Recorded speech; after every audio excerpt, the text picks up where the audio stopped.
Chapter 14: Domestic Servitude and Identity Abuse. What young women are not taught is that there are cases where abusers are infiltrating our churches and pretending to have a fervent faith. Reverend Janice Gortson Morrison. Abusive domestic servitude relationships trap individuals into labor, usually in private households, and can escalate to include physical, sexual, financial, and psychological abuse, among other types. This type of abuse may also involve stealing a person's very identity in the form of withholding immigration documents or threatening to intervene in an individual's legal path to citizenship. Abusive situations involving domestic servitude often begin with the abuser promising to take care of a person's needs, housing, food, and so on, in return for household help. Over time, however, victims may find themselves in situations where the pay is almost or entirely non-existent and where working conditions have become increasingly hostile or toxic. Abusers may withhold promised pay, not allow victims to leave the house, or to leave only under certain circumstances, such as being accompanied by the abuser, not allow victims to contact loved ones, or force victims to work long hours and be available 24 hours a day every week. Victims can be of any age, gender, race, or relationship to the abuser. Camila was an 18-year-old documented immigrant when she learned of an opportunity to keep house for a well-to-do family in exchange for free housing and college tuition. At first, things were great, but over time, she discovered that keeping house meant more than just routine housework. It involved running errands at all times of day, doing all of the grocery shopping and cooking, being a personal assistant, and eventually providing sexual favors. She was kept so busy that she had to drop most of her college classes.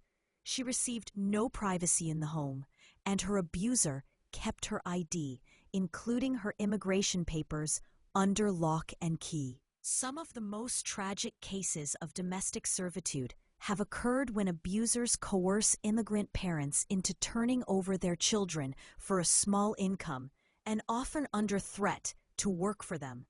These children are then forced to perform all of the household chores while they live in closets with only a blanket to sleep on.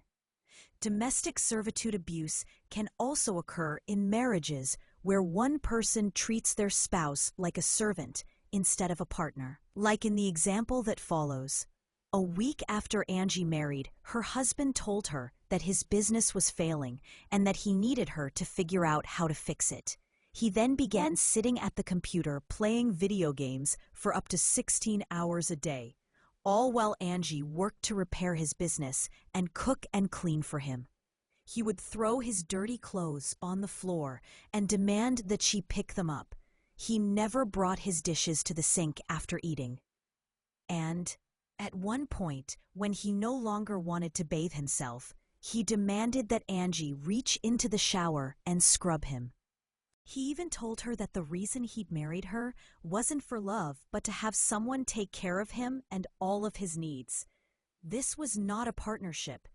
Depending on the relationship between the abuser and the victim, domestic servitude can look like an abuser doing any or a combination of the following: not allowing the victim outside, removing the victim's access to earned income, denying the victim access to established support systems, hiding the victim's ID or destroying immigration paperwork, forcing the victim to perform all of the household chores, demanding that the victim be available 24/7, not allowing the victim to eat with the rest of the family or to eat the same quality of food, destroying the victim's independence, openly conducting romantic relationships with other people while the victim's spouse is required to stay at home and take care of children and/or chores, refusing to let the victim have unsupervised contact with family and friends, restricting the victim's access to certain parts of the house,